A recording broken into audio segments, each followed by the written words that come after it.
نہیں ہوئی تھی. ہم زوم پر تو ملتے رہتے ہیں جب ہماری پی ڈی ایم کی میٹنگز ہوتی ہیں، لیکن میں کافی عرصے سے خواہش مند بھی تھا. پچھلے ہفتے حضرت سے میری بات بھی ہوئی تو یہ طے پایا کہ میں اسلام آباد آ کے آپ کے پاس حاضر ہوں گا. آپ کو مبارکباد بھی دینی تھی کہ میں آپ نے پہلے مرحلے میں پی ٹی آئی کو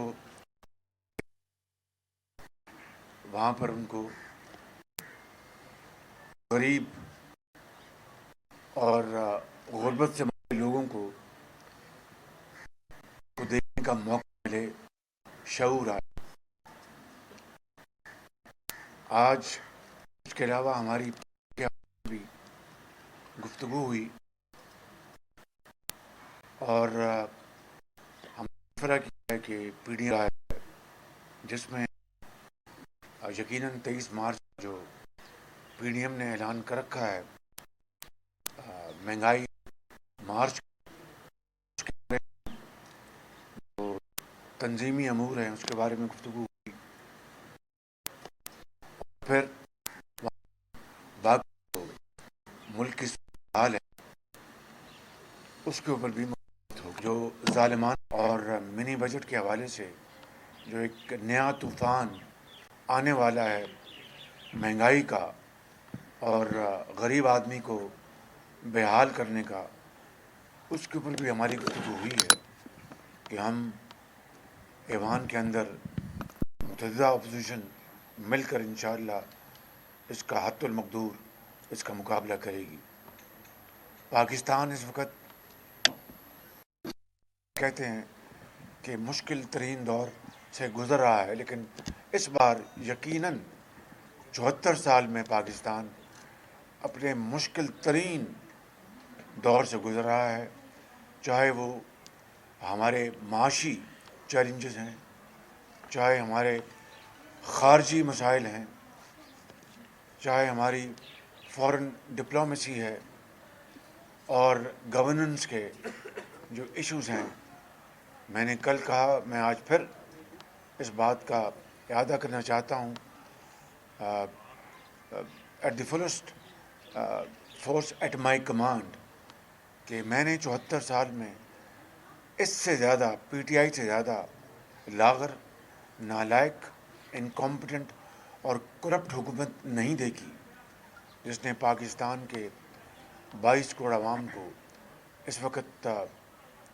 تباہ حال کر دیا ہے. اور یہ وقت آ گیا ہے کہ تمام آئینی، قانونی اور سیاسی جو ہتھیار ہیں اس کو استعمال کیا جائے. آپ کا بہت شکریہ.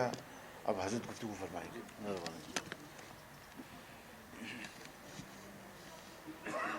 بسم اللہ الرحمن الرحیم، نحمدہ ونصلی علی رسولہ الکریم. ہمارے نہایت قابل احترام جناب میاں محمد شہباز شریف صاحب تشریف لائے ہیں. میں دل کی گہرائیوں سے ان کا خیر مقدم کرتا ہوں اور کافی عرصے کے بعد براہ راست ہماری میٹنگ ہوئی ہے. جو صورتحال میاں صاحب نے بیان کی ہے اور اس وقت جو منی بجٹ پیش کیا جا رہا ہے جس سے کہ مہنگائی کا ایک نیا طوفان اٹھ کھڑا ہوگا، تعجب کی بات یہ ہے کہ جس حکومت کو اپنے عام غریب آدمی کا احساس نہیں اور بین الاقوامی اداروں کو اور ان کا مفاد ان کو عزیز ہے، ان کے مطالبات، ان کے دباؤ پر قانون سازی کی جا رہی ہے، تو ایسی صورتحال میں 23 مارچ کا لانگ مارچ اور بھی زیادہ ناگزیر ہو گیا ہے.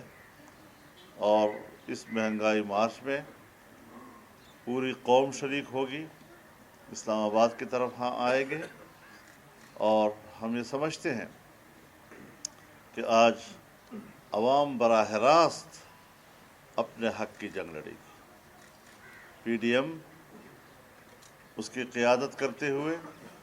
ان کی آواز بنے گی، تمام سیاسی جماعتیں ایک پلیٹ فارم پر ہوں گی، اور انشاءاللہ العزیز یہ پاکستان کی تاریخ کا بڑا ایک انقلابی قدم ہوگا جو 23 مارچ کو پورے ملک کی سطح پر اٹھایا جائے گا۔ اس کے ساتھ ہی میں ایک دوسری بات بھی عرض کرنا چاہتا ہوں۔ جناب میاں نواز شریف صاحب کی حکومت میں موٹر ویز کا جال بچھایا گیا، بجلی کی پیداوار میں بہت زیادہ اضافہ کیا گیا۔ چائنا جو ہمارا بڑا گہرا دوست روز اول سے چلا آ رہا تھا، اس کی دوستی ایک اقتصادی دوستی میں تبدیل ہوئی، اور خدا کر کے سی پیک کا مغربی روٹ ڈیرہ اسماعیل خان تک مکمل ہوا ہے۔ ہم بند کمروں میں افتتاح کے قائل نہیں ہیں، اور نہیں ایسا پروجیکٹ کہ جس کو اس موجودہ حکومت نے تباہ کیا ہے، اور اتنے بڑا پیسہ جو چین پاکستان میں انویسٹ کر رہا تھا اس کو جس طرح جمود کی طرف دھکیلا ہے، ہم ان کو اس پروجیکٹ کے کسی حصے کے افتتاح کرنے کا حقدار نہیں سمجھتے۔ ہم اعلان کرتے ہیں کہ 5 فروری کو جس وقت یہاں پر اسلام آباد میں کشمیریوں کے ساتھ یکجہتی کا مظاہرہ ہوگا، اس کے فوراً بعد ہم عوامی ریلی کے ذریعے سے ہکلا سے ڈیرہ اسماعیل خان تک ریلی لے کے جائیں گے، اور اس خطے میں جتنے اضلاع آتے ہیں، جتنے انٹرچینج آتے ہیں، وہاں کے لوگوں سے ہم اپیل کریں گے کہ وہ موٹر وے پہ آئیں اور اپنے ہی ہاتھوں سے اس بہت بڑے پروجیکٹ کا خود افتتاح کریں۔ انشاءاللہ ایک عوامی ریلی ہوگی جو 5 فروری کو اس کا افتتاح کرے گی۔ اس کے علاوہ 25 جنوری کو انشاءاللہ العزیز پی ڈی ایم کا سربراہی اجلاس ہوگا، جس میں 23 مارچ اور 5 فروری اس حوالے سے جو انتظامی معاملات ہیں اس پر ایک نظر ڈالی جائے گی، اور اس میں اگر جو بھی مشاورت کے ذریعے سے کچھ چیزیں طے ہوں گی وہ آپ کے سامنے لائی جائیں گی۔ لیکن ساتھ ساتھ ہم اس بات پر بھی غور کر رہے ہیں کہ اس حکومت کو فوری طور پر رخصت کرنے کے کیا کیا آپشنز ہو سکتے ہیں۔ پی ڈی ایم کے اجلاس میں اس پر بھی غور کیا جائے گا تاکہ حجت تمام ہو جائے۔ ہم سیاسی جماعتوں سے بھی کہنا چاہتے ہیں، اور حکومت کے ساتھ جو اتحادی جماعتیں ہیں، انہوں نے کس امید کے ساتھ اس حکومت کے ساتھ اتحاد کیا تھا حکومت بنانے میں،